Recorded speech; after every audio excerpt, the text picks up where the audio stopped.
And my name is Amanda Orr, and I am the course coordinator for the FNP specialty courses. This is just going to be an overview here of some expectations for the specialty courses with the FNP. First up, there are clinical rotations. So you must have what we call a clinical education agreement, or sometimes you'll hear it called an MOU, and that needs to be in place with the clinical agency you're hoping to do clinicals with. This document, it could already be, we may already have one. It might need to be updated. Perhaps we had one in the past, but it's expired. So you can email USI1nursing at usi.edu to determine if we already have one, or if it's expired, does it need to be replaced. These documents can take a bit to get into place because this clinical education agreement needs to usually go between our legal department and your clinical site's legal department. So you can imagine that sometimes that might take a bit. So I definitely get started working on these, the sooner the better. Some people start this in the spring, which would be with farm. Some people start this during your summer, which is physical assessment. If you're going to wait till summer, I would do it though early in the summer, get it started maybe in May.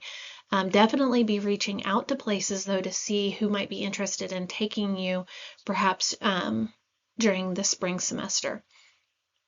Once you determine whether or not the clinical education agreement is in place, you then also need to get a preceptor agreement and a site survey. So if you are maybe using one location, but you're going to have two preceptors there, you will need to then have each preceptor sign their own preceptor agreement. Once these paperwork is all in place, then you will receive what we call a green light email from the USI1nursing. You'll want to hold on to that green light email along with the preceptor agreement, because those two things, you will eventually need to upload those into Typhon come 654. We want to see that you have received those from the USI1nursing. Your clinical faculty will want to have those. So be sure that you hang on to that green light email and your preceptor agreement so you can upload those come time into Typhon. We do ask that you try to stick with the same preceptor, or use your primary care preceptor, try to be the same person throughout all 3 semesters. Like I said, it's great to have a backup though. You never know, your preceptor might end up getting ill and have to take extended time off, or perhaps they want to take a vacation, but you really need to do clinical that week. So if there is someone else, maybe the physician or another APRN within the facility, perhaps you can have that second preceptor agreement already filled out and in place, so that way during that time, or if maybe they call in sick, you can just easily move over to whoever else is there that day if you already have the preceptor agreement in place. But you have to have it in place ahead of time. So maybe try to get, like I said, 2 within the same location, so that way you have that backup. But we ask that you try to stick with one as your primary and just have that other one strictly as a backup. Once you have the preceptor agreement, that is good for a whole year. So on that paperwork, put that you would like to use them for 654, 655, and 656 when it asks for what course numbers. So that way, if you do end up needing them all 3 semesters, you have that paperwork in place for all 3 semesters. And like I said, start obtaining all this paperwork kind of early if you can. There are some agencies that do require, oh, here, let me flip the slide, sorry. There are some agencies that do require additional paperwork. For instance, we know Ascension St. Vincent's here in Evansville, as well as IU Health up in Indy. They do require some additional paperwork of their own. If we know of this, we might be able to give that to you, but they will provide that, and it is then your responsibility to make sure that all of your stuff is in place before going there. Deaconess, I know that they like you to have EPIC training if you haven't had it already, so you'll need to get in and get that done as well.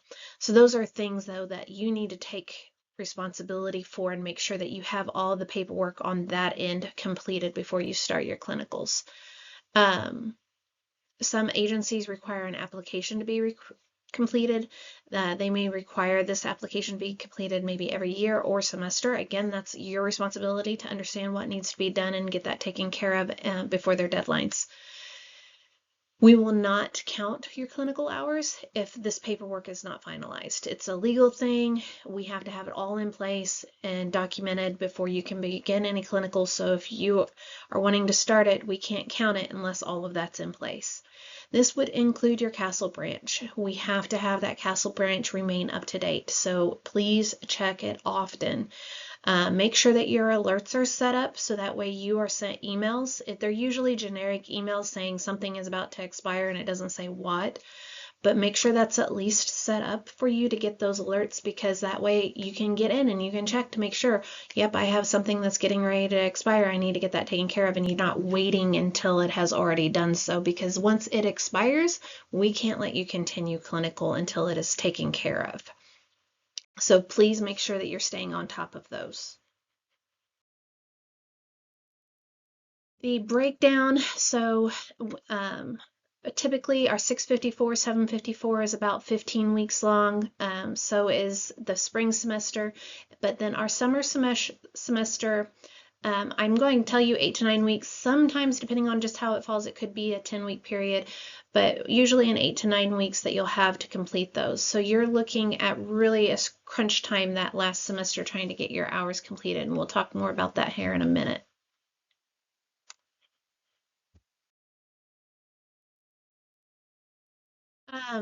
So no clinical hours and settings outside of our scope of practice. FNP, our scope of practice, is set primarily in a primary care setting and outpatient. So we do allow some optional specialty rotations, and I'll talk about that here in a minute as well. But your primary setting needs to be your primary care. So some type of an outpatient primary care setting, that is going to be where the majority of your hours need to be completed. You will be required to see patients across the lifespan, so that would include your pediatric patients and your OBGYN patients. We understand that there are some primary care settings that do not see this patient population, so that means it's up to you to find another way to see those patients. That means you might need to get a pediatric physician or nurse practitioner that you can do some hours with, and perhaps an OBGYN. I will say OBGYN is usually a very common thing that most people need to obtain, because we just don't do, there's not a lot of primary care places that still do OB in their primary care. The most they might do is, oh, you took a pregnancy test, you're pregnant, let's get you in with an OB. So we definitely want you to maybe set up an OB rotation with somebody else. And it just is going to depend on how, if you are seeing a lot of GYN, if you're doing a lot of pap smears, then you really just need the OB experience. Maybe you just need a week or two then within an OB rotation to see a good amount of patients. Same thing with pediatrics. Maybe you are seeing, a week of pediatric patients at your primary care. Well, that's not really probably going to be enough. You might want to do a week's worth of pediatric rotation with an actual pediatrician. So it just kind of depends though on what there's some primary cares that aren't going to see any of this. And if that's the case, then you're going to need to probably do at least a couple weeks with each of these to get that patient population in. So definitely it depends. And if you have questions about, how many hours you feel like you need to be seeing or getting in with that, then contact your clinical faculty, because we can certainly give you advice on that just based off of what you're seeing. So again, that's just different for each person and depending on where your primary care setting is.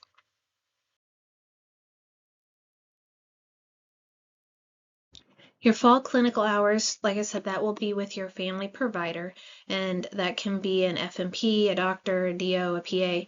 Ideally, the preceptor will allow you to see the patient first. You will do your whole assessment on them, and then you'll go out and you'll present the patient to your preceptor.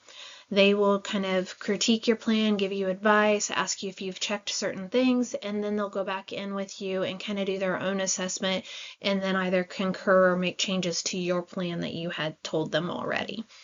Now, starting off, obviously, you may not be doing all that. Maybe the first week you're going in with them and you're doing the assessment with them so that they can just observe to make sure that you do the assessments correctly. That is fine.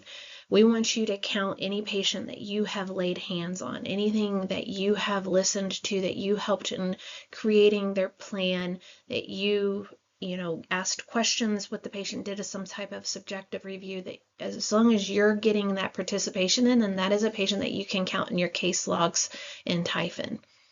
But we want you to be that active participant. We want you to certainly be hands-on with that patient. If you are strictly observing, then we don't want you to count that patient as one of your case logs in Typhon.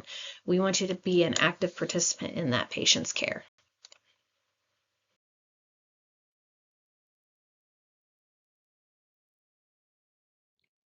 So we are allowing you to do some specialty rotations during the fall and spring semesters. As far as how many hours are allowed, we'll let you know when you get into the specialty courses. These rotations, though, they have to be approved by your clinical faculty or myself, the course coordinator, during the 654, 655. Examples of specialty rotations, these all have to be in outpatients, so you can't be going and watching an orthopedic surgery, but you could be with an orthopedist in their outpatient. Maybe they're in their urgent care or in their office seeing patients. Same thing with dermatology, endo, urology. All of those are great examples of outpatient specialty rotations that you can do. These are optional, so if you are interested in doing any of these, then that's fine. Or maybe you're not interested, but you're not real strong with endo. Maybe that's not a topic you're real good with. So then, maybe it would be a good idea for you to do, at least a couple days with an endocrinologist just to kind of help you understand that a little bit more and what they can do to help your patients as well. So kind of just two different reasons as to why you might want to do some specialty rotations. Maybe you're interested, or maybe that's a weakness to you. But again, these are optional. So if you feel like you're getting a great experience at your primary care setting and that's what you want to do when you graduate, then that's fine too. Just keep in mind this is your education, and you will recognize whether or not these are potential specialties that you feel like you might need to do. Again, totally optional though. That you stay within the same clinic for the majority of your FNP clinical hours. You can have that backup preceptor, preferably within the same clinic, but if there is not a second provider in that clinic, then perhaps you need to find a backup provider in another clinic, and that is fine as well. But again, majority of your hours with one or the other, and that other just simply be your backup. The final semester in your summer semester, it is mostly focused on clinical. We will have you purchase the Barkley Prep course either in the spring or summer sessions, and it will continue. If you purchase it in the spring, you will use it throughout that summer, and we are really focusing on getting the clinical hours completed and prepping you for your certification exam. We will provide you with a discount code in the spring for you to be able to purchase that. Each student, you will all be provided a clinical faculty. We try to keep you with the same clinical faculty all 3 semesters. Sometimes that just isn't feasible, but we really try our hardest to keep you with the same one, because this is a partnership that we want you to have with a faculty member, someone who can really help you to obtain your goals, to maybe mentor you, to just however they can help you to get that optimal success. We also do want you to be in communication with them in regards to your clinical calendar. So any changes, any illnesses that might occur, anything that you need to do, you have to email your clinical faculty. And then if you plan on making any makeups, changes to that calendar to obtain the hours that maybe you've missed, again, you would notify your clinical faculty about that. Typhon is what we utilize to keep track of your clinical hours as well as your cases that you see, your patient load that you see. Everything in there, it is protected, so we aren't asking for patient names in there. We want to really follow HIPAA, in protecting the patient's information. But this is a way for you to keep track of the demographics you're seeing, the diagnoses, the skills you're doing, the medications. This is building your resume as well as helping us to see what kind of patients you are, what kind of experience you are getting at your clinical site.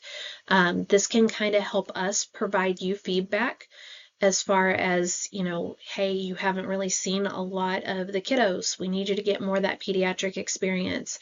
But it also helps you then when you're going to build that resume, you can pull from this and say, yeah, I've done, 17 different suturing procedures throughout my clinical experience. And that's then allowing you to really show that you've not only kept great documentation, but you've had a good experience with your clinical as you're trying to get those jobs.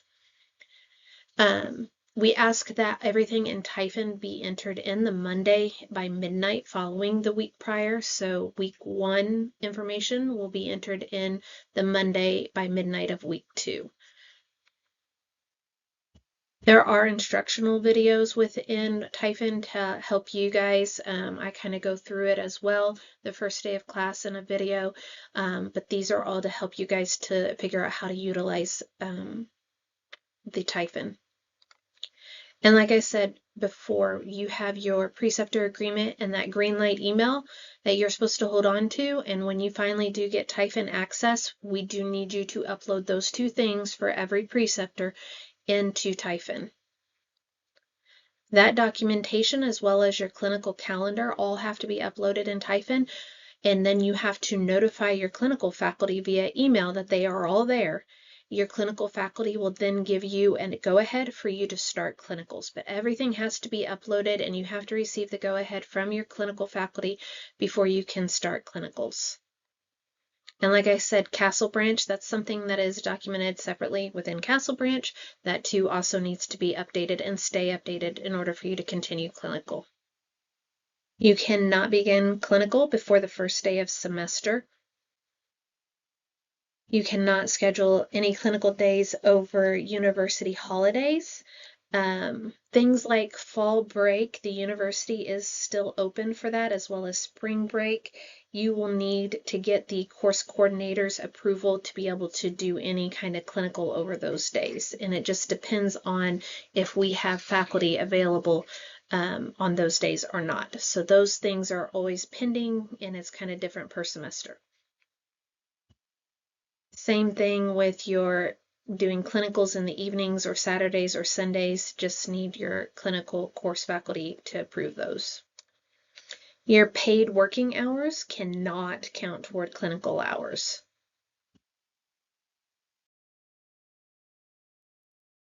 So we do have your weekly clinical assignments, which is just uploading your case logs into Typhon, as well as your time logs.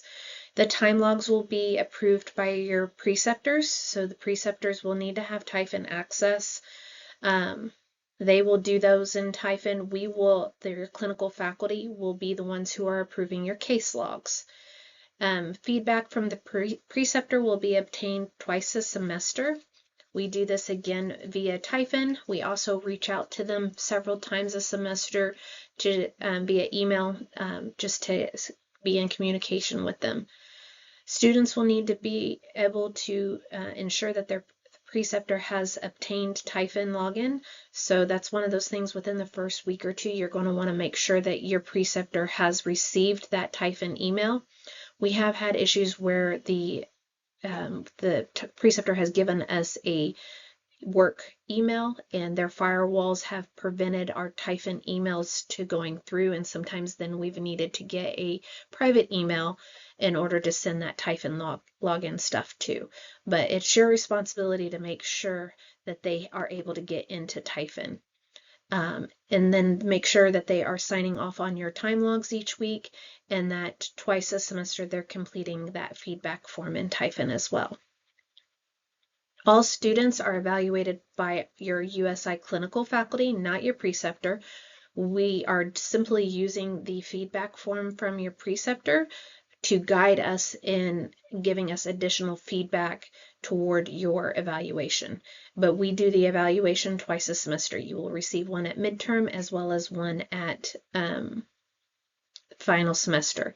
If at midterm we don't feel like you are meeting the expectations to the course in any category, then you would receive a PIP, which is just something to help you to get on track with what you can do to help pass the course by final evaluation.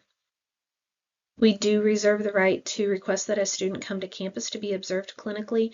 Now, we do our best to find other methods to do this before we are requesting this, but that is a fallback for us. And then once we have completed your evaluations in Typhon, you do have to acknowledge that these evaluations, so you'll want to get in, you'll want to look at the evaluation that your faculty has completed on you, and then you will be required to submit in a reflection in Blackboard, and more information will be given to you about that once you get into the course. So what can you expect as far as the workload? So we'll take, for example, our spring course 655. You'll want to plan on about 3 hours of preparation for each class hour. So 3 times 3, that's 9 hours for your reading and your assignments per week. You're going to complete a minimum of 12 to 16 hours in clinical each week. Now during the summer, that's going to go up quite a bit because there's quite a bit more hours to be completed in the summer sessions. So 27 to 32 hours is approximately what you can expect to do in clinical during that summertime.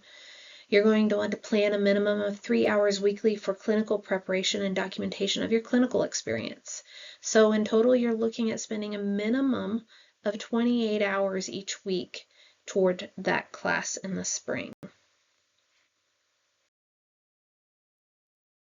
Things you will need for clinical, obviously a good stethoscope. You'll want to have your school name badge or pin on you, a digital device with Epocrates or up to date. You're going to be required to purchase up to date for the specialty courses. Unless you have access to it through work, then that's fine with us. But you will be required to have up to date in some fashion for these specialty courses. So if you have access to that on your phone, that would be great. There is a free Epocrates. I would at very least have the free edition downloaded on your phone. When I was in school, I did purchase the Epocrates as well because I just found the whole lab and everything that they have available. It's very helpful in my opinion, but that's up to you. Up to date is very good as well. Your assessment handbook would be also helpful for you in the clinical area. Other pocket type references, and then obviously you'll have to have the subscription to Typhon. Dress code for all clinical practicums, your name badge, closed-toed shoes, no blue jeans. You can wear scrubs if that's what the preceptor wears. But even if your preceptor is wearing blue jeans, we ask that you do not. We want you to represent USI here and have a professional dress code. Use required clinical guideline texts and other resources that might be available to you. Have your own library, so whatever you feel like you need to take, and like I said, Epocrates or up to date, any other necessary instruments with you. And then must have all of your documents up to date in that Castle branch, including the flu shot in the fall that you will need to get that. So just keep in mind, we want you guys to be very professional with these clinicals. Arrive on time, promptly to begin your day. So if you need to prep or do anything, you might need to arrive to clinicals a little bit early so that way you're ready to go when they're ready to go to go see that first patient.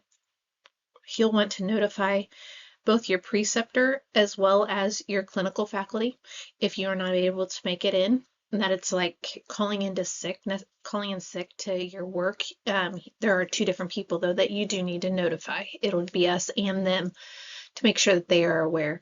We do try to limit the amount of changes that you make to your clinical schedule because we want to be sure that we are, representing ourselves well, that we are showing that level of professionalism and accountability that they can count on you as a student as well as potentially a future employee. So just keep that in mind. Try to make no personal interruptions during your clinical hours except for emergencies only, and make sure that you have that professional attire, that dress, the demeanor, your interactions both with patients as well as the faculty and staff, that you keep that all very professional. And here's our contact information for you. My name is listed there at the top as I am the course coordinator, like I said, for these specialty courses. The USI 1 nursing email is there. Tammy Hall is our administrative assistant for the graduate nursing program. She can oftentimes help answer a lot of questions. She's a very wonderful resource to have.